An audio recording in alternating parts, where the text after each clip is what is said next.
Present ಏನಾಗ್ತಿದೆ ಅಂತಂದರೆ, ನಾವು ಸದ್ಯಕ್ಕೆ ಇರೋವಂಥ ಮನೇನ ಚೇಂಜ್ ಮಾಡ್ತಾಯಿದ್ದೀವಿ, ಮನೇನ ಖಾಲಿ ಮಾಡ್ತಾಯಿದ್ವಿ ಇವಾಗ ಸದ್ಯಕ್ಕೆ.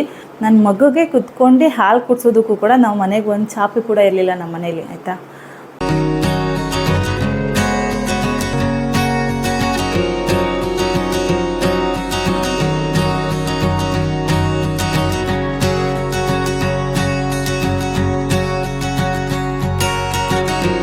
ಆ್ಯಕ್ಚುಲಿ ಹೇಳಬೇಕಂದ್ರೆ ಈ ಮನೆಗೆ ನಾವು ಅಡ್ವಾನ್ಸ್ ಕೊಟ್ಟಿದ್ದೇನೆ, ₹1 ಇರಲಿಲ್ಲ ನಮಗೂ. ಅವಾಗೂ ನಮ್ಮದು ಗೋಲ್ಡ್ನ ಅಡ ಇಟ್ಬಿಟ್ಟು ನಾವು ಈ ಮನೆಗೆ ಅಡ್ವಾನ್ಸ್ ಕೊಟ್ಟು ತಿಂಗಳಿಗೆ ಒಂದು ಸತಿ ಬರೋವಂಥ ಸಂಬಳನ ನೆಚ್ಕೊಂಡು ಜೀವನ ಮಾಡೋದು ತುಂಬ ಕಷ್ಟ. ಮಾಡ್ತಿರೋರಿಗೆ ಆ್ಯಕ್ಚುಲಿ ಗೊತ್ತಿರುತ್ತೆ, ತುಂಬ ಅಂದರೆ ತುಂಬಾ ಕಷ್ಟ ಅದು ಲೈಫ್ ಲೀಡ್ ಮಾಡೋದಕ್ಕೆ. ಪ್ರೆಸೆಂಟ್ ಇವಾಗ ಹಾಸಿಗೆ ಇದ್ದಷ್ಟು ಕಾಲು ಚಾಚು ಅನ್ನೋದು ಬಂದಿದೆ. ಸೊ ನಾವು ಒಂದೇ ಸತಿ ದುಡುಮ ಅಂತ ಬಿದ್ದುಬಿಟ್ರೆ ಮನೇಲಿ ಮಕ್ಕಳಿದ್ದಾವೆ, ಸೊ ಅವಕ್ಕೂ ಎಫೆಕ್ಟ್ ಆಗುತ್ತೆ, ನಮ್ಮ ಲೈಫ್ಗೂ ಎಫೆಕ್ಟ್ ಆಗುತ್ತೆ. ಆಲ್ರೆಡಿ ಒಂದು ಹೋಟೆಲ್ ಬಿಸ್ನೆಸ್ನ ಸ್ಟಾರ್ಟ್ ಮಾಡಿ ಲಾಸ್ ಆಗಿ ಅದನ್ನು ಕ್ಲೋಸ್ ಮಾಡಿ ಮತ್ತು ರಿಟರ್ನ್ ನನ್ನ ಹಸ್ಬೆಂಡ್ ಯಾವ ಕೆಲಸ ಮಾಡ್ತಿದ್ರು ಅದಕ್ಕೆ ಹೋಗಿದ್ದಾರೆ. ನಾವು ಈ ಮನೆಗೆ ಬಂದು 5-6 ವರ್ಷ ಅಂತೂ ಆಯಿತು. ಹಾಲು ಉಗ್ಸೋ ದಿವಸ ಕೆಲವ್ರನ್ನ ಕರೆದಿರ್ತೀವಲ್ಲ ಅರಿಶಿನ ಕುಂಕುಮಕ್ಕೆ, ಅವ್ರು ಬಂದಿರ್ತಾರಲ್ಲ ಅವ್ರಿಗೆ ಕುತ್ಕೊಳ್ಳೋದಕ್ಕೆ ಚಾಪೆ ಕೂಡ ನಮ್ಮ ಮನೇಲಿ ಇರಲಿಲ್ಲ. ಬೇರೆಯವ್ರ ಮನೆಯಿಂದ ಈಸ್ಕೊಬಂದು ನಾವು ಅರಿಶಿನ ಕುಂಕುಮ ಕೊಟ್ಟು ಕಳಿಸಿದ್ದು ಆ ಪರಿಸ್ಥಿತಿಲಿ ಇದ್ದಿದ್ದು. ಇವನ್ ಬೆಳಗ್ಗೆ ಕೆಲವೊಂದು ಕೆಲಸಗಳು ನಾನು ಸೇರಿಕೊಂಡಿದ್ದು ಬೆಳಗ್ಗೆ 4 ಗಂಟೆ ಜಾವಕ್ಕೆ ಎದ್ದು ಹೋಗಿ 6 ಗಂಟೆಗೆ ನಾನು ಲಾಗಿನ್ ಆಗಬೇಕಿತ್ತು. ಸೊ ಆ ಥರದ ಕೆಲಸಗಳಿಗೆಲ್ಲ ಹೋಗಿದ್ದೀನಿ ನಾನು. ಸೊ ಪ್ರೆಸೆಂಟ್ ಯಾರೂ ಇಲ್ಲ ಮನೇಲಿ, ಪಾಪನ ಪೆಕ್ಕುನ ನೋಡ್ಕೊಳಕ್ಕಾಗಲಿ. ಸೊ ಹಂಗಾಗ್ಬಿಟ್ಟು ಅವಳ ಹತ್ರನೇ ಬಿಟ್ಬಿಟ್ಟು ಹೋಗ್ತಿದ್ವಿ. ಈ ಥರ ಒಂದು ಕೆಲಸನ ನಾನು ಯಾವತ್ತೂ ಮಾಡ್ಕೊಳ್ಳಲ್ಲ. ಹಾಯ್ ಎಲ್ಲರಿಗೂ ನಮಸ್ತೆ, welcome back to Swara vlogs YouTube channel. Actually ಇವತ್ತು ವೀಡಿಯೋನ ಸ್ವಲ್ಪ ಲೇಟಾಗಿ ಸ್ಟಾರ್ಟ್ ಮಾಡ್ಕೊಂಡಿದ್ದೀನಿ. ಇವತ್ತು ವೀಡಿಯೋ ಮಾಡೋವಂಥ ಮೈಂಡೇ ಇರಲಿಲ್ಲ, ಆದರೂ ಕೂಡ ಮಾಡೋಣ ಅಂತ ಅಂದ್ಕೊಂಡಿದ್ದೀನಿ. ಯಾಕಪ್ಪ ಅಂತಂದರೆ ಇತ್ತೀಚೆಗೆ ನನ್ನ ಯೂಟ್ಯೂಬ್ ವೀಡಿಯೋಸಲ್ಲಿ ವ್ಯೂಸ್ ಸ್ವಲ್ಪ ಕಮ್ಮಿ ಆಗೋಗಿದೆ. ಏನಕ್ಕೆ ಅಂತಂದರೆ ಯೂಟ್ಯೂಬ್ ವೀಡಿಯೋಸ್ ಹಾಕೋದಕ್ಕೆ ನಾನು ತುಂಬ ಗ್ಯಾಪ್ ತೊಗೋತಾ ಇದ್ದೀನಿ.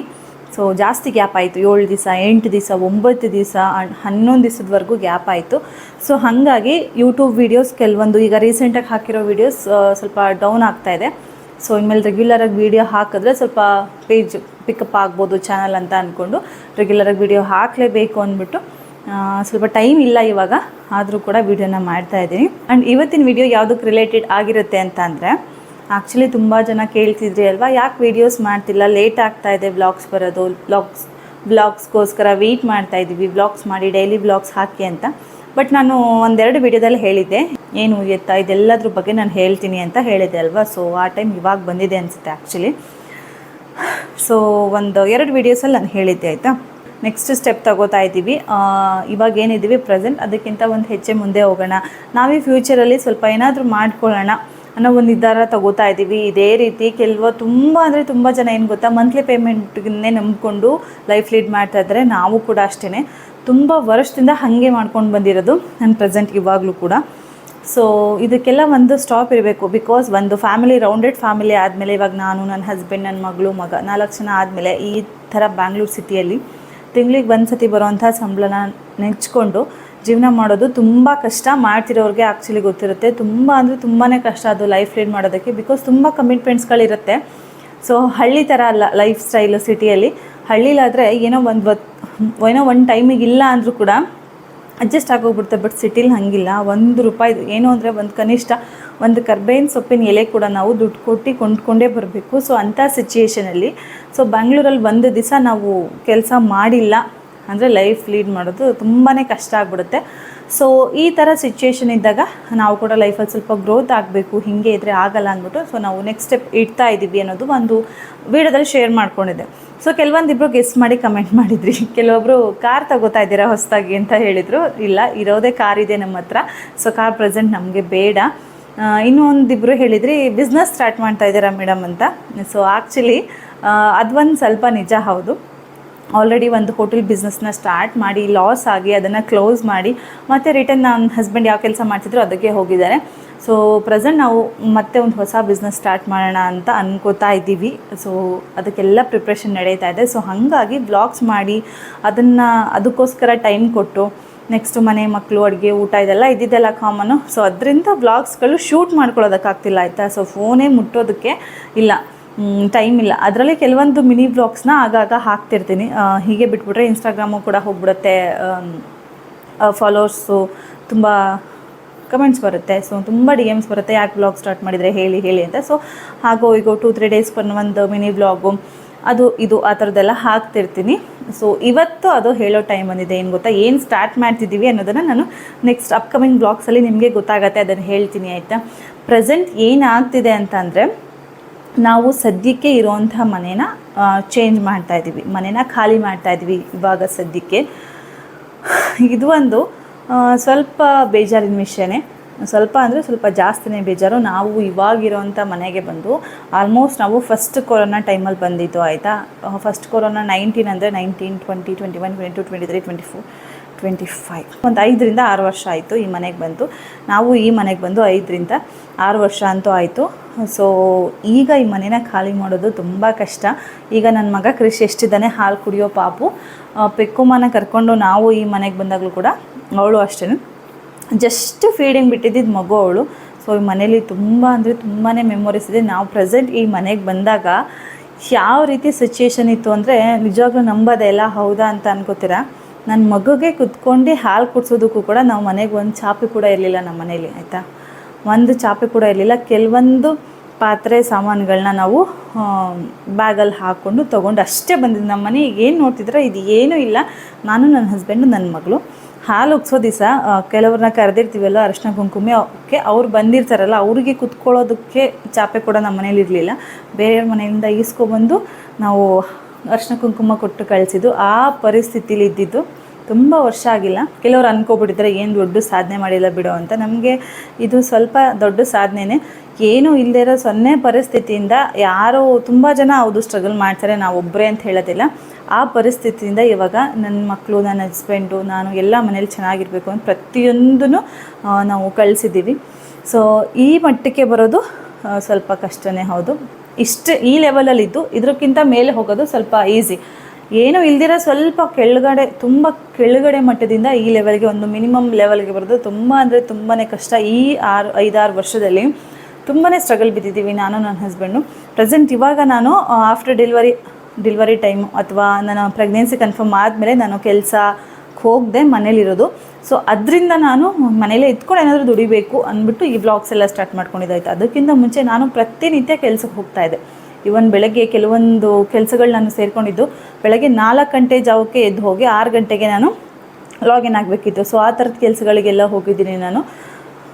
ಸೊ ಅಷ್ಟೆಲ್ಲ ಸ್ಟ್ರಗಲ್ ಮಾಡಿ ಈ ಮನೇನ ನಮಗೆ ತಕ್ಕ ಮಟ್ಟಿಗೆ ನಮ್ಗೆ ಎಷ್ಟು ಬೇಕೋ ಏನು ಬೇಕೋ ಎಲ್ಲ ಸಂಪಾದನೆ ಮಾಡ್ಕೊಂಡಿದ್ವಿ. ಯಾರ ಒಂದು ರೂಪಾಯಿ ಸಪೋರ್ಟ್ ಇಲ್ಲ. ಆ್ಯಕ್ಚುಲಿ ಹೇಳ್ಬೇಕಂದ್ರೆ ಈ ಮನೆಗೆ ನಾವು ಅಡ್ವಾನ್ಸ್ ಕೊಟ್ಟಿದ್ದೇನೆ, 1 ರೂಪಾಯಿ ಇರಲಿಲ್ಲ ನಮಗೂ. ಆವಾಗೂ ನಮ್ಮದು ಗೋಲ್ಡ್ನ ಅಡ ಇಟ್ಬಿಟ್ಟು ನಾವು ಈ ಮನೆಗೆ ಅಡ್ವಾನ್ಸ್ ಕೊಟ್ಟು ಅದಾದಮೇಲೆ ಬರ್ತಾ ಆ ಗೋಲ್ಡ್ನ ಬಿಡಿಸ್ಕೊಂಡಿದ್ದು. ಸೊ 1 ರೂಪಾಯಿ ಸಂಬಂಧಿಕರಾಗಿರಲಿ ಅಥವಾ ನಮಗೆ ಹತ್ತಿರದವರಾಗಿರಲಿ ಯಾರ್ದು ಕೂಡ ಸಪೋರ್ಟ್ ಇಲ್ಲದೇ ನಾನು, ನನ್ನ ಹಸ್ಬೆಂಡ್ ಇಷ್ಟು ಮಟ್ಟಿಗೆ ನಮಗೇನು ಬೇಕೋ ಅದನ್ನು ಅಲ್ಪ ಮಟ್ಟಿಗೆ ಸಂಪಾದನೆ ಮಾಡ್ಕೊಂಡಿದ್ವಿ. ಬಟ್ ಆದರೆ ಪ್ರೆಸೆಂಟ್ ಸ್ವಲ್ಪ ನನ್ನ husband day and night duty ಮಾಡಿಕೊಂಡು ನಾನು ನನಗೆ ಆಗೋಷ್ಟು ಅರ್ನಿಂಗ್ಸ್ ಎಲ್ಲ ಮಾಡಿಕೊಂಡು ಈ ಮನೇನ ಬಿಟ್ಟು ಬೇರೆ ಮನೆಗೆ ಹೋಗೋಣ, ಸ್ವಲ್ಪ ಚೆನ್ನಾಗಿರೋ ಮನೆಗೆ ಹೋಗೋಣ. ಈ ಮನೆಯೂ ಪರವಾಗಿಲ್ಲ ಚೆನ್ನಾಗಿದೆ, ನನಗೆ ಹೆಂಗೆ ಬೇಕೋ ಹಂಗೆ ರೆಡಿ ಮಾಡ್ಕೊಂಡಿದ್ವಿ. ಬಟ್ ನಾವು ಮಾಡ್ತಿರುವಂಥ ಬಿಸ್ನೆಸ್ಗೆ ಈ ಮನೆ ಸ್ವಲ್ಪ ಇಕ್ಕಟ್ಟಾಗುತ್ತೆ ಆಯಿತಾ. ಸೊ ಈ ಮನೆ ಸಿಂಗಲ್ BHK ಆಗಿರೋದ್ರಿಂದ ಒಂದೇ ರೂಮ್ ಇರೋದು. ಸೊ ಒಂದು ರೂಮಲ್ಲಿ ನಾನು, ನನ್ನ ಹಸ್ಬೆಂಡ್, ಪಾಪು, ಮಗು ಎಲ್ಲ ಇಟ್ಕೊಂಡು ನಾವು ಅದೇ ರೂಮಲ್ಲಿ ನಮಗೇನು ಬೇಕೋ ಅದೆಲ್ಲ ಸ್ಟಾಕೆಲ್ಲ ಹಾಕ್ಸೋಕ್ಕಾಗಿರ್ಬೋದು ಅಥವಾ ವಿಡಿಯೋ ಶೂಟಿಂಗಿಗಾಗಿರ್ಬೋದು, ಏನಕ್ಕಾದರೂ ಸ್ವಲ್ಪ ಇಕ್ಕಟ್ಟಾಗ್ಬಿಡುತ್ತೆ. ಸೊ ಇರೋವಂಥ ಮಕ್ಕಳಿಗೆ ಹಿಂಸೆ ಆಗುತ್ತೆ. ಸೊ ಅವ್ರಿಗೆ ಹಿಂಸೆ ಮಾಡಿಕೊಂಡು ಮನೇಲಿರೋ ಮಕ್ಳುಗಳಿಗೆ, ನಮ್ಮ ಪುಟ್ಟಲಕ್ಷ್ಮಿ, ರಾಜ್ಕುಮಾರಿಗೆ ಹಿಂಸೆ ಮಾಡಿಕೊಂಡು ಏನೇ ಮಾಡಿದ್ರು ಕೂಡ ನಮಗೆ ಹಿಂಸೆ ಆಗುತ್ತೆ. ಸೊ ಹಾಗಾಗಿ ಸ್ವಲ್ಪ ಕಂಫರ್ಟಬಲ್ ಆಗಿರೋ ಮನೆ ನೋಡೋಣ ಅಂತಂದ್ಬಿಟ್ಟು ನಾವು ಇವಾಗ ಶಿಫ್ಟ್ ಆಗ್ತಿರೋವಂಥ ಮನೆ ಡಬಲ್ ಬೆಡ್ರೂಮ್ ಇರೋ ಮನೆ. ಸೊ ಅದಕ್ಕೆ ಶಿಫ್ಟ್ ಆಗಬೇಕು. ಸೊ ತುಂಬ ಜನ ಕೇಳ್ತಿದ್ರಲ್ಲ, ಈ ವ್ಲಾಗ್ನ ನಾನು ಆ್ಯಕ್ಚುಲಿ ಮನೆಗೆ ಶಿಫ್ಟ್ ಆದಮೇಲೆ ಮಾಡೋಣ ಅಂತ ತುಂಬ ಸತಿ ಅಂದ್ಕೊಂಡೆ ಆಯಿತಾ. ಕೇಳ್ತಾನೇ ಇದ್ದೀರಾ ಯಾಕೆ ವ್ಲಾಗ್ಸ್ ಬರ್ತಿಲ್ಲ ಹೇಳಿ ಅಂತ. ಸೊ ಇದೆ ಮನೆ ಹುಡ್ಕೋದು ಬೆಂಗಳೂರಲ್ಲಿ ಅಷ್ಟಿಷ್ಟು ಕಷ್ಟದ ವಿಷಯ ಅಲ್ಲ, ತುಂಬ ಕಷ್ಟ. ಅದರಲ್ಲೂ ಈಗ ಸ್ಕೂಲ್ ಸ್ಟಾರ್ಟಿಂಗ್ ಆಗಿರೋದ್ರಿಲ್ಲ, ಕೆಲವು ಮಕ್ಕಳು ಬೇರೆ ಕಡೆಯಿಂದ ಬ್ಯಾಂಗ್ಳೂರಿಗೆ ಬರ್ತಾರೆ, ಬ್ಯಾಂಗ್ಳೂರನ್ನ ಬಿಟ್ಟು ಕೆಲವು ಊರುಗಡೆ ಹೋಗ್ತಾರೆ. ಸೊ ತುಂಬ ಜಾಸ್ತಿ ಜನ ಬ್ಯಾಂಗ್ಳೂರಿಗೆ ಬರೋದ್ರಿಂದ ಸ್ಕೂಲು ಅಕಾಡೆಮಿಕ್ ಇಯರ್ ಸ್ಟಾರ್ಟ್ ಆಗೋ ಅಷ್ಟರಲ್ಲಿ ಎಲ್ಲ ಮನೆಗಳು ಫಿಲ್ ಆಗುತ್ತೆ. ಕೆಲವೊಂದು ಮನೆಗಳು ನಮ್ಗೆ ಇಷ್ಟ ಆಗುತ್ತೆ, ಬಜೆಟ್ ಜಾಸ್ತಿ ಇರುತ್ತೆ. ಕೆಲವೊಂದು ಮನೆಗಳು ನಮ್ಗೆ ಇಷ್ಟ ಆಗೋಲ್ಲ, ಬಜೆಟ್ ತುಂಬ ನಮಗೆ ಈಕ್ವಲ್ ಆಗಿರುತ್ತೆ. ಸೊ ಎಲ್ಲನೂ ನೋಡಿಕೊಂಡು ಸ್ವಲ್ಪ ಮೇಂಟೈನ್ ಮಾಡಿಕೊಂಡು ನಮಗೆ ಯಾವ್ದು ಸೆಟ್ ಆಗುತ್ತೆ ಮನೆ, ಅದಕ್ಕೆ ಎಷ್ಟು ಏನು ಸ್ವಲ್ಪ ನೆಗೋಷಿಯಬಲ್ ಆಗಿ ಮಾತಾಡಿಕೊಂಡು ಹೋಗೋಣ ಅಂತಂದ್ಬಿಟ್ಟು ಆಲ್ಮೋಸ್ಟ್ ನಾವು 1 ಮಂತಿಂದ ಮನೇನ ಹುಡ್ಕೋದಕ್ಕೆ ಸ್ಟಾರ್ಟ್ ಮಾಡಿದ್ದು. ಆ್ಯಕ್ಚುಲಿ ನಮ್ಮ ಏರಿಯಾ ಅಂತೂ ಬೇಡ, ನಮ್ಮ ಏರಿಯಾ ಬಿಟ್ಬಿಟ್ಟು ನಾವು ಬೇರೆ ಏರಿಯಾಗೆ ಹೋಗಬೇಕು ಅಂದ್ಬಿಟ್ಟು ಮನೆ ಹುಡುಕ್ತಿರೋದಾಯ್ತಾ. ಸೊ ತುಂಬ ಹುಡುಕ್ಬಿಟ್ಟಿದ್ದೀವಿ. ನನ್ನ ಹಸ್ಬೆಂಡ್ ಅದೇ ಕೆಲಸ, ನೈಟ್ ಡ್ಯೂಟಿ ಹೋಗ್ತಾರೆ. ಇವಾಗಲೂ ಅಷ್ಟೇ ನೈಟ್ ಡ್ಯೂಟಿನೇ ನನ್ನ ಹಸ್ಬೆಂಡ್ ಕೆಲಸಕ್ಕೆ ಹೋಗೋದು. ನೈಟ್ ಡ್ಯೂಟಿಗೆ ಹೋಗಿ ಬೆಳಗ್ಗೆ ಬಂದು ಪಾಪ ಸ್ನಾನ, ನನಗೆ ಸ್ನಾನ, ಮನೆ ಕೆಲಸ, ಪಾತ್ರೆ ಇದೆಲ್ಲ ನೋಡಿಕೊಂಡು ಫಸ್ಟ್ ಹೋಗ್ತಿದ್ದೆ ಮನೆ ಹುಡ್ಕೋಕ್ಕೆ. ನೆಕ್ಸ್ಟು ಮಧ್ಯಾಹ್ನ ಒಂದು 2 ಗಂಟೆ 3 ಗಂಟೆವರೆಗೂ ಹುಡ್ಕೋರು ಮನೇನ. ಅದಾದಮೇಲೆ ಮತ್ತೆ ಬಂದು 1 or 2 ಅವರ್ ನಿದ್ದೆ ಮಾಡಿಬಿಟ್ಟು ಮತ್ತೆ ಒಂದು 5-6 ಗಂಟೆ ಹಂಗೆ ಡ್ಯೂಟಿಗೆ ಹೋಗ್ಬಿಡೋರು ಸಾಯಂಕಾಲ. ಸೊ ಇದೇ ಪ್ರೊಸೀಜರ್ ನಡೀತಾನೇ ಇತ್ತು ಆಲ್ಮೋಸ್ಟ್ 1 ತಿಂಗಳಿಂದನೂ. ಒಂದು 5-6 ಮನೆಗಳನ್ನ ಶಾರ್ಟ್ ಲಿಸ್ಟ್ ಹಾಕ್ಕೊಂಡು ಬಂದಿದ್ದರು. ವಿಡಿಯೋ ಕಾಲ್ ಮಾಡಿ ತೋರಿಸ್ತಾರಲ್ಲ ನನಗೆ ಹೆಂಗಿದೆ ಏನು ಅಂತ ಅಲ್ಲ. ನಾನು ಚೆನ್ನಾಗಿದೆ, ಇದು ಓಕೆ ಇರಲಿ, ನಾನು ಬಂದು ಕಣ್ಣಾರೆ ನೋಡಿ ಏನೋ ಎತ್ತ ಅಂತ ಮಾತಾಡೋಣ ಅಂತ ಮಾತಾಡ್ಕೊಂಡಿದ್ವಿ. ಸೊ ಕೆಲವೊಂದು ಫೈನಲ್ ಆದಮೇಲೆ ನನ್ನ ಕರ್ಕೊಂಡೋದ್ರು. ನನಗೆ ಕರ್ಕೊಂಡು ಹೋಗಬೇಕಾದ್ರೆ ಅದಂತೂ ತುಂಬ ಸ್ಟ್ರಗಲ್ ಪಟ್ಟಿದ್ದೀವಿ. ಬೆಕ್ಕುನೇ ಆ್ಯಕ್ಚುಲಿ ಇನ್ನೂ ಚಿಕ್ಕ ಮಗು. ಪಾಪುಗೆ, ನನ್ನ ಚಿಕ್ಕ ಪಾಪುಗೆ ನನ್ನ ಮಗನಿಗೆ ಸ್ನಾನ ಮಾಡಿಸಿ ಮನೇಲಿ ಜೋಲೆಯಲ್ಲಿ ಹಾಕಿ ಮಲಗಿಸಿ ಅವಳಿಗೆ ಒಂದು ಫೋನ್ ಕೊಟ್ಟು ನಮ್ಮ ಬೆಕ್ಕುಗೆ ಬರ್ತೀವಿ, ಇದೇ ಸರೌಂಡಿಂಗಲ್ಲಿ ಇರ್ತೀವಿ. ಪಾಪು ಇನ್ ಕೇಸ್ ಇದ್ದ ಸ್ವಲ್ಪ ಸೌಂಡ್ ಮಾಡ್ದ ಅಂತ ಅಂದರೆ ತಕ್ಷಣ ಫೋನ್ ಮಾಡಿಬಿಟ್ಟು ಬಂದುಬಿಡ್ತೀವಿ ಅಂದ್ಬಿಟ್ಟು ನಾನು ನನ್ನ ಹಸ್ಬೆಂಡು ಶಾರ್ಟ್ ಲಿಸ್ಟ್ ಮಾಡ್ಕೊಂಡ್ರೆ ಮನೆಗಳನ್ನ ಒಂದು ಸತಿ ಕಣ್ಣಲ್ಲಿ ನಾನು ನೋಡಬೇಕಲ್ಲ ಅಂದ್ಬಿಟ್ಟು ಹೋಗ್ತಿದ್ವಿ. ತುಂಬ ಕಷ್ಟ ಲೈಫು ಎಲ್ಲರದು ಅಷ್ಟೇ. ಎಂಥ ಪುಟ್ಟದಿಂದ ದೊಡ್ಡ ಕೆಲಸ ಮಾಡೋ ಎಲ್ಲ ಮನುಷ್ಯರಿಗೂ ತುಂಬಾ ಕಷ್ಟ ಲೈಫ್ಗಳು. ಸೊ ಪ್ರೆಸೆಂಟ್ ಯಾರೂ ಇಲ್ಲ ಮನೇಲಿ ಪಾಪುನ ಬೆಕ್ಕುನ ನೋಡ್ಕೊಳಕ್ಕಾಗಲಿ. ಸೊ ಹಂಗಾಗ್ಬಿಟ್ಟು ಅವಳ ಹತ್ರನೇ ಬಿಟ್ಬಿಟ್ಟು ಹೋಗ್ತಿದ್ವಿ. ಒಂದು 2 ಡೇಸ್ ಹೋದ್ವಿ ನಾನು ಮತ್ತು ನನ್ನ ಹಸ್ಬೆಂಡು. ಎರಡರಲ್ಲಿ ಅಂದರೆ ಸ್ವಲ್ಪ ಶಾರ್ಟ್ ಲಿಸ್ಟ್ ಮಾಡಿದ್ದಂಥ ಮನೆಗಳಲ್ಲಿ 2 ದಿವಸಕ್ಕೆ ಒಂದು ಮನೇನ ಓಕೆ ಮಾಡಿದ್ವಿ. ಓಕೆ, ನಮ್ಮ ಬಜೆಟ್ಗೂ ಚೆನ್ನಾಗಿದೆ ಮನೆ, ಆ್ಯಂಡ್ ಮನೆ ನೋಡೋದಕ್ಕೂ ಚೆನ್ನಾಗಿದೆ, ಸ್ವಲ್ಪ ಸೇಫ್ಟಿನೂ ಇದೆ. ಸೊ ಹಾಗಾಗಿ ಅದೇ ಮನೆಗೆ ಹೋಗೋಣ. ಆ್ಯಂಡ್ ಇನ್ನೊಂದು ಹೊಸ ಮನೆ, ಸೊ ಅದೇ ಮನೆಗೆ ಹೋಗೋಣ ಅಂದ್ಬಿಟ್ಟು ಫೈನಲ್ ಮಾಡಿಕೊಂಡೆ. ನೆಕ್ಸ್ಟು ಆ ಮನೆಗೆ ಹೋಗ್ತೀವಿ ಅನ್ನೋದು ಒಂದಾದರೆ, ಈ ಮನೆನ ಶಿಫ್ಟಿಂಗ್ ಮಾಡೋದಿದೆಯಲ್ಲ, ಈ ಮನೇಲಿರೋ ಐಟಮ್ನ, ಅದೇ ತುಂಬ ದೊಡ್ಡ ರಿಸ್ಕಿ ಕೆಲಸ ಅನಿಸುತ್ತೆ. ಬಿಕಾಸ್ ಮನೇಲಿ ಪುಟ್ಟ ಮಕ್ಕಳನ್ನ ಇಟ್ಕೊಂಡು ಶಿಫ್ಟ್ ಮಾಡೋದು ಸ್ವಲ್ಪ ಕಷ್ಟನೇ. ನೋಡಬೇಕು ಏನು ಮಾಡಬೇಕು ಅಂತ. ನಾನು ನನ್ನ ಹಸ್ಬೆಂಡು ಪ್ಯಾಕರ್ಸ್ ಮತ್ತು ಮೂವರ್ಸ್ಗೆ ಬುಕ್ ಮಾಡಿಕೊಂಡು ಶಿಫ್ಟ್ ಮಾಡೋಣ ಅಂತ ಅನ್ಕೋತಿದ್ದೀವಿ. ಬಟ್ ಆದರೆ ಒಂದೊಂದು ಸತಿ ಅನಿಸುತ್ತೆ ಅವ್ರಿಗೆ 5-6 ಸಾವಿರ ರೂಪಾಯಿ ಪೇ ಮಾಡೋದ್ರ ಬದಲು ಸೊ ನಾವೇ ಶಿಫ್ಟ್ ಮಾಡ್ಕೊಳ್ಳೋಣ, 1 ಡೇಯಲ್ಲಿ ಮುಗ್ದೋಗುತ್ತಲ್ಲ, ಫ್ರೆಂಡ್ಸ್ ಯಾರಿಗಾದ್ರೂ ಹೇಳ್ಕೊಂಡು ಅಂತ ಹಂಗೂ ಥಿಂಕ್ ಮಾಡ್ತೀವಿ. ಸೊ ನನ್ನ ಹಸ್ಬೆಂಡ್ಗಂತೂ 1 ರೂಪಾಯಿ ವೇಸ್ಟ್ ಮಾಡೋಕ್ಕೆ ಇಷ್ಟ ಇಲ್ಲ. ಆ್ಯಕ್ಚುಲಿ ಅವ್ರಿಗೆ ಅಂತೆಲ್ಲ ನನಗೂ ಇಷ್ಟ ಇಲ್ಲ. ಫಸ್ಟೆಲ್ಲ ಫುಲ್ಲು ಜಾಲಿ ಥರ ಖರ್ಚು ಮಾಡಿಬಿಡ್ತಿದ್ವಿ, ಇದ್ದಿದ್ದು ದುಡ್ಡೆಲ್ಲ ಖರ್ಚು ಮಾಡಿಬಿಡ್ತಿದ್ವಿ. ಬಟ್ ಇವಾಗ ಮಕ್ಕಳೆಲ್ಲ ಆದಮೇಲೆ ಸ್ವಲ್ಪ ನಮಗೂ ಫ್ಯೂಚರ್ ನೆನಪಾಗುತ್ತೆ. ನಾವು ಹೀಗೆ ಖರ್ಚು ಮಾಡ್ಕೊಂಡಿದ್ರೆ ಮಕ್ಕಳಿಗೆ ಏನು ಮಾಡೋದು. ಸದ್ಯ ಪ್ರೆಸೆಂಟ್ ನಾವು ಇಷ್ಟೇ ಇರೋದು, ಇನ್ನೂ ಸ್ವಲ್ಪ ಮಕ್ಕಳಿಗೆ ಹೈಯರ್ ಲೆವೆಲ್ಗೆ ಹೋಗ್ತಾ ಏನಪ್ಪ ಮಾಡೋದು ಅನ್ನೋದು ಮೈಂಡಿಗೆ ಬಂದಾಗ ಸೊ ಬೇಡ ಬಿಡು, ಒಂದೊಂದು ಸತಿ ಹಂಗೆ ಅನಿಸುತ್ತೆ. ಫ್ರೆಂಡ್ಸ್ ಯಾರಿಗಾದ್ರೂ ಬರೋಕ್ಕೆ ಹೇಳ್ಕೊಂಡು ಮನೇಲಿರೋ ಐಟಮ್ನ ಶಿಫ್ಟ್ ಮಾಡಿದ್ರೆ ಆಯಿತು ಅಂತ ನೋಡಬೇಕು ಏನಾಗುತ್ತೆ ಏನು ಎತ್ತ ಅಂತ ಎಲ್ಲ. ಸೊ ಒಂದೊಂದು ಕೂಡ ಸೊ ಏನು ಅನ್ಕೊಬಿಟ್ಟಿದ್ದೀನಿ ನಾನು ಅಂದರೆ, ಇವಾಗ ನನಗೆ ಗೊತ್ತಿರೋ ಮಟ್ಟಿಗೆ ನನ್ನ ಯೂಟ್ಯೂಬ್ ಚಾನಲ್ ಸ್ವಲ್ಪ ಡೌನು ಆಗ್ತಾಯಿದೆ. ತೀರಾ ಡೌನ್ ಇಲ್ಲ, ಒಂದು 5% ಅಷ್ಟು ಡೌನಿಗೆ ಬಂದಿದೆ. ಬಿಕಾಸ್ ವ್ಯೂವ್ಸ್ ನೋಡಿ ಅನ್ಕೋತಿದ್ದೀನಿ ನಾನು. ಹೈಲೈಟ್ಸಲ್ಲಿ ಏನೂ ಡೌನ್ ಬಂದಿಲ್ಲ ನಂದು. ವ್ಯೂವ್ಸ್ ನೋಡಿ ಸ್ವಲ್ಪ ಡೌನ್ ಆಯಿತು ವ್ಯೂವ್ಸ್ಗಳು ರೀಸೆಂಟ್ ಹಾಕಿರೋ 2 ವೀಡಿಯೋದಲ್ಲಿ. ಸೊ ಹಾಗಾಗಿ ನಾನು ಗ್ಯಾಪ್ ಕೊಟ್ಬಿಟ್ರೆ ಇನ್ನು ವ್ಯೂವ್ಸ್ ತುಂಬ ಡೌನ್ ಆಯಿತು ಅಂತ ಅಂದರೆ ನನಗೆ ವಾಚಿಂಗ್ ಅವರ್ಸ್ ಡೌನ್ ಆಗುತ್ತೆ, ಡಾಲರ್ಸ್ ಎಲ್ಲ ಡೌನ್ ಆಗಿಬಿಡುತ್ತೆ. ಸೊ ಹಾಗಾಗಿ ಇನ್ಮೇಲೆ ರೆಗ್ಯುಲರಾಗಿ ವೀಡಿಯೋಸ್ ಹಾಕಬೇಕು ಅಂತ ಅಂದ್ಕೊಂಡಿದ್ದೀನಿ. ಸೊ ದಯವಿಟ್ಟು ಎಲ್ಲರೂ ಸಪೋರ್ಟ್ ಮಾಡಿ ಅಂತ ಕೇಳ್ಕೊತೀನಿ. ಆ್ಯಕ್ಚುಲಿ ತುಂಬ ಸಪೋರ್ಟ್ ಮಾಡ್ತಾ ಇದ್ದೀರಾ. ಕೆಲವೊಬ್ಬರು ನಾನು ವೀಡಿಯೋ ಹಾಕಿದ ತಕ್ಷಣ ನೋಡಿ ನಿಮ್ಮ ವ್ಲಾಗ್ಗೋಸ್ಕರ ಕಾಯ್ತಾ ಇದ್ದೆ, ಯಾಕೆ ಸಿಸ್ ವ್ಲಾಗ್ ಮಾಡ್ತಾಯಿಲ್ಲ ಅಂತ ಕೇಳ್ತಿದ್ದೀರಾ. ನೀವು ಯಾರು ಅಂತಲೇ ಗೊತ್ತಿರಲ್ಲ. ಅಷ್ಟು ಕನ್ಸನ್ನು ತೋರಿಸಿ ನನ್ನ ವ್ಲಾಗ್ಗೋಸ್ಕರ ವೆಯ್ಟ್ ಮಾಡಿಕೊಂಡು ವ್ಲಾಗ್ಸ್ ನಾನು ಪೋಸ್ಟ್ ಮಾಡಿದ ತಕ್ಷಣ ಪಟ್ಟಂತ ಮೆಸೇಜ್ ಮಾಡ್ತೀರಾ, ಕಮೆಂಟ್ ಮಾಡ್ತೀರಾ. ತುಂಬ ಅಂದರೆ ತುಂಬಾ ಖುಷಿ ಆಗುತ್ತೆ. ನಿಮ್ಮೆಲ್ಲರಿಗೂ thank you so much. And actually ಈ 1-2-3 ಮನೆನ ಫೈನಲಿಸ್ಟ್ ಮಾಡಿದರು. ಅದರಲ್ಲಿ ಯಾವುದು ನಮಗೆ ಇಷ್ಟ ಆಯಿತು ಅನ್ನೋದನ್ನು ನಾನು ನೋಡಿದ್ದೀನಿ ಅಂತ ಹೇಳಿದೆ ಅಲ್ವಾ. ಸೊ ಅದರಲ್ಲಿ ಯಾವ್ಯಾವ ಮನೆ ಅನ್ನೋದು ನಾನು ವೀಡಿಯೋನ ಹಾಕ್ತೀನಿ ಇವಾಗ ಎಂಡಿಂಗಿಗೆ ನೋಡ್ಕೊಳ್ಳಿ. ಸೊ ಅದರಲ್ಲಿ 1-2-3 ಮನೆಗಳು ತುಂಬ ಚೆನ್ನಾಗಿತ್ತು. ಬಟ್ ಆದರೆ ಬಜೆಟಲ್ಲಿ ಸ್ವಲ್ಪ ಹೈ ಆಯಿತು. ಅಷ್ಟೊಂದು ಬಜೆಟ್ನ ಇನ್ವೆಸ್ಟ್ ಮಾಡಿ ಸದ್ಯಕ್ಕೆ ಹೋಗೋದು ಬೇಡ ಅಂತ ಅನ್ನಿಸ್ತು. ಸೊ ಮುಂದಿನ ದಿನಗಳು ಬರುತ್ತೆ, ಸೊ ಚೆನ್ನಾಗಿರೋ ದಿನಗಳು ಬರುತ್ತೆ, ಆಗ ನೋಡಿದ್ರೆ ಆಯಿತು. ಪ್ರೆಸೆಂಟ್ ಇವಾಗ ಹಾಸಿಗೆ ಇದ್ದಷ್ಟು ಕಾಲು ಚಾಚು ಅನ್ನೋದು ಬಂದಿದೆ. ಸೊ ನಾವು ಒಂದೇ ಸತಿ ದುಡುಮ ಅಂತ ಬಿದ್ದುಬಿಟ್ರೆ ಮನೇಲಿ ಮಕ್ಕಳಿದ್ದಾವೆ, ಸೊ ಅವಕ್ಕೂ ಎಫೆಕ್ಟ್ ಆಗುತ್ತೆ, ನಮ್ಮ ಲೈಫ್ಗೂ ಎಫೆಕ್ಟ್ ಆಗುತ್ತೆ. ಸೊ ಹಾಗಾಗ್ಬಿಟ್ಟು ಇರೋ ಅಷ್ಟರಲ್ಲೇ ನಮ್ದು ಎಷ್ಟಾಗುತ್ತೆ ಅಷ್ಟನ್ನು ಮಾತ್ರ ಹುಡ್ಕೊಳ್ಳೋಣ ಅಂತ ಅಂದ್ಬಿಟ್ಟು ಒಂದು ಮನೆನ ನೋಡಿ ಫೈನಲ್ ಮಾಡಿದ್ದೀವಿ. ಆ ಮನೆಗೆ ಇವಾಗ ಇನ್ನು ಒಂದು ವೀಕು ಇಲ್ಲ ನಮಗೆ ಶಿಫ್ಟಿಂಗ್ ಮಾಡೋದಕ್ಕೆ ಐಟಮ್ಸ್ ಎಲ್ಲ. ಅಷ್ಟರಲ್ಲಿ ಹೋಗಿ ಮನೆಯೆಲ್ಲ ಕ್ಲೀನ್ ಮಾಡಿಕೊಂಡು ಬಂದು ನೆಕ್ಸ್ಟು ಒಂದು ದಿವಸ ಹಾಲು ಒಗ್ಸಿ ಅದಾದಮೇಲೆ ಮನೆ ಐಟಮ್ಸ್ ಎಲ್ಲ ಶಿಫ್ಟ್ ಮಾಡಿ ಅಲ್ಲಿ ಸೆಟಲ್ ಆಗಬೇಕು. ಅದರದ್ದೆಲ್ಲ ಕಂಟಿನ್ಯೂಸ್ ಆಗಿ ವ್ಲಾಗ್ಸ್ ಹಾಕ್ತೇನೆ ಇರ್ತೀನಿ. ಇನ್ಮೇಲೆ ಯಾವತ್ತೂ ವ್ಲಾಗ್ಸ್ನ ಮಿಸ್ ಮಾಡಲ್ಲ. ಈ ಥರ ಒಂದು ಕೆಲಸನ ನಾನು ಯಾವತ್ತೂ ಮಾಡ್ಕೊಳ್ಳಲ್ಲ. ಇದರಿಂದ ಯೂಟ್ಯೂಬ್ ಚಾನಲ್ ಸ್ವಲ್ಪ ಡೌನ್ ಆಗಿಬಿಡುತ್ತೆ. ಸೊ ಆ್ಯಕ್ಚುಲಿ ನಾನು ಕಂಟಿನ್ಯೂಸ್ ವೀಡಿಯೋ ಹಾಕಿದ್ರೆ ಅಷ್ಟರಲ್ಲಿ 10K ಆಗಿಬಿಡ್ತಿತ್ತು ನಂದು ಸಬ್ಸ್ಕ್ರೈಬರ್ಸು. ಹಾಕೇ ಇಲ್ಲ ವೀಡಿಯೋ ಗೊತ್ತಾ. ನಾನು ಲಾಸ್ಟ್ ವ್ಲಾಗ್ ಹಾಕಿದಾಗ 2 ವ್ಲಾಗಿಂದ ಮುಂಚೆ ವ್ಲಾಗ್ ಹಾಕಿದಾಗಲೇ ನಂದು 9800 ಸಮಥಿಂಗ್ ಇತ್ತು. ಅದಾದಮೇಲೆ 2 ವ್ಲಾಗ್ ಹಾಕಿದಾಗ ಸಬ್ಸ್ಕ್ರೈಬರ್ಸ್ ಗೇನೇ ಆಗಿಲ್ಲ. ಕಂಟಿನ್ಯೂಸ್ ಆಗಿ ವ್ಲಾಗ್ ಹಾಕೊಂಡ್ಬಂದಿದ್ರೆ ಇಷ್ಟಲ್ಲಿ 10K ಪ್ಲಸ್ ಆಗಿಬಿಡ್ತಿತ್ತು. ಅದು ಒಂದು ಮೈನಸ್ ಆಗೋಯ್ತು ನನಗೆ. ಇಟ್ಸ್ ಓಕೆ, ಪರವಾಗಿಲ್ಲ, ಟೈಮ್ ಇರಲಿಲ್ಲ. ಸೊ ಇಲ್ಲದಿರೋ ಟೈಮಲ್ಲಿ ಹೆವಿ ಸ್ಟ್ರೆಸ್ ತೊಗೊಂಡು ಮಾಡೋಕ್ಕೋದ್ರೆ ಹೆಲ್ತ್ ಇಶ್ಯೂ ಆಗಿಬಿಟ್ರೆ ಕಷ್ಟ, ನಿದ್ದೆ ಇಲ್ಲದೆ ಅದೆಲ್ಲ ಅಂದ್ಕೊಂಡು ಸುಮ್ಮನೆ ಆಗಿದ್ದೀನಿ. ಸೊ ಪ್ರೆಸೆಂಟ್ ಎಲ್ಲ ವೀಡಿಯೋಸು ಕಂಟಿನ್ಯೂಸ್ ಆಗಿ ಹಾಕ್ತಿರ್ತೀನಿ. ದಯವಿಟ್ಟು ನೋಡಿ ಸಪೋರ್ಟ್ ಮಾಡಿ ಅಂತ ಕೇಳ್ಕೊತಾ ಥ್ಯಾಂಕ್ ಯು ಫಾರ್ ವಾಚಿಂಗ್. ಇನ್ನು ನೆಕ್ಸ್ಟ್ ವೀಡಿಯೋ ಕಂಟಿನ್ಯೂ ಆಗುತ್ತೆ. ಯಾವ್ಯಾವ ಮನೆನ ನೋಡಿದ್ದೀವಿ ಅಂತ ಅಂದ್ಬಿಟ್ಟು ಅದನ್ನು ನೋಡ್ಕೊಂಬನ್ನಿ. ಆ್ಯಕ್ಚುಲಿ ನಾವು ಮನೇನ ಫಸ್ಟ್ ನೋಡೋದಕ್ಕೆ ಸ್ಟಾರ್ಟ್ ಮಾಡಿದ್ದೇನೆ ಕಾಮಧೇನು ಕ್ಷೇತ್ರಕ್ಕೆ ಹತ್ತಿರ ಆಗಬೇಕು ಅಂತ. ಏನಕ್ಕಪ್ಪ ಅಂತಂದರೆ ಪಾಪು ಹುಟ್ಟಿದ ಮೇಲೆ ತುಂಬ ದಿವಸ ಆಗೋಯ್ತು ನಾನು ರಾಯರ ಮಠಕ್ಕೆ ಹೋಗಿ. ಕಂಟಿನ್ಯೂಸ್ ಆಗಿ ವಾರ ಹೋಗೋಕ್ಕಾಗ್ತಾನೆ ಇಲ್ಲ. ಇನ್ ಕೇಸ್ ಹತ್ತಿರ ಆಯಿತು ಅಂತ ಅಂದರೆ ಸ್ವಲ್ಪ ಆರಾಮಾಗಿ ಒಂದು ಹಾಫ್ ಆನ್ ಅವರಲ್ಲಿ ಹೋಗಿ ಬರೋ ಥರ ಇತ್ತು ಅಂದರೆ ಮನೇಲಿ ಮಗುನ ಬಿಟ್ಟು ಯಾರ ಹತ್ರನಾದರೂ ಹೋಗಿ ಬರ್ಬೋದು ಅಂತ. ಸೊ ನಮ್ಮ ಮನೆಯಿಂದ ಸ್ವಲ್ಪ ದೂರನೇ ಆಗುತ್ತೆ ಈಗಿರೋ ಮನೆ ಹತ್ತಿರದಿಂದ. ಸೊ ಹಾಗಾಗಿ ಆ ದೇವಸ್ಥಾನಕ್ಕೆ ಹತ್ತಿರ ಆಗೋ ಥರದ್ದು, ರಾಘವೇಂದ್ರ ಮಠಕ್ಕೆ ಹತ್ತಿರ ಆಗೋ ಥರ ಮನೆಗಳನ್ನ ನೋಡೋಕ್ಕೆ ಸ್ಟಾರ್ಟ್ ಮಾಡಿದ್ವಿ. ಅದರಲ್ಲಿ ಫಸ್ಟ್ ಮನೆ ಇದು. ಆ್ಯಕ್ಚುಲಿ ಇದು ಹೊಸ ಮನೆಯನ್ನೆಲ್ಲ ಆಲ್ರೆಡಿ ಒಬ್ಬರು ಇದ್ದು ಹೋಗಿದ್ರಂತೆ. ಹೊಸ ಮನೆಯೇ ಅಂದರೆ 1 year ಆಗಿದೆ ಇದು ಕನ್ಸ್ಟ್ರಕ್ಟ್ ಆಗಿ.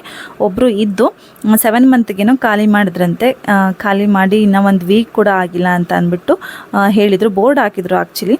ಸೊ ಹೋಗಿದ್ವಿ ನೋಡೋದಕ್ಕೆ. ಇದು ಡಬಲ್ ಬೆಡ್ರೂಮ್ ಇರೋವಂಥ ಮನೆ. ನಾನು ಮತ್ತು ನನ್ನ ಹಸ್ಬೆಂಡ್ ಜಾಸ್ತಿ ಬೋರ್ಡ್ ಹಾಕಿದ ಮನೆಗಳು, ಟೂಲೆಟ್ ಬೋರ್ಡ್ ಹಾಕಿದ ಮನೆಗಳನ್ನ ಹುಡುಕಿದ್ದಕ್ಕಿಂತ ನೋ ಬ್ರೋಕ್ರೇಜಲ್ಲಿ ಜಾಸ್ತಿ ಮನೆಗಳು ಸಿಕ್ಕಿದ್ವು ನಮಗೆ. ಸೊ ಅಲ್ಲಿ ಕಾಂಟ್ಯಾಕ್ಟ್ ಮಾಡ್ಕೊಂಡು ಹೋಗಿದ್ದೆ ಜಾಸ್ತಿ. ಬಟ್ ನೋ ಬ್ರೋಕ್ರೇಜಲ್ಲಿ ಏನಪ್ಪ ಅಂತಂದರೆ ಪಿಕ್ಕಲ್ಲಿ ಇರೋಷ್ಟು ಮನೆ ಅಗಲ ಇರ್ತಿರ್ಲಿಲ್ಲ, ಚೆನ್ನಾಗಿರ್ತಿರಲಿಲ್ಲ. ಏರಿಯಾಗಳೆಲ್ಲ ತುಂಬ ಪೆಕ್ಕುಮ್ಮ ಸ್ಕೂಲ್ಗೂ ದೂರ ಆಗ್ತಿತ್ತು, ಏನೇ ಒಂದಕ್ಕೂ ಹೊಸದಾಗಿರ್ತಿತ್ತು. ಸೊ ಹಾಗಾಗಿ ನೋಡೋಣ ಅಂತ ಸುಮ್ಮನೆ ಆಗ್ತಿದ್ವಿ. ಇದೊಂದು ಮನೆ ತುಂಬ ಇಷ್ಟ ಆಯಿತು ನಮಗೆ.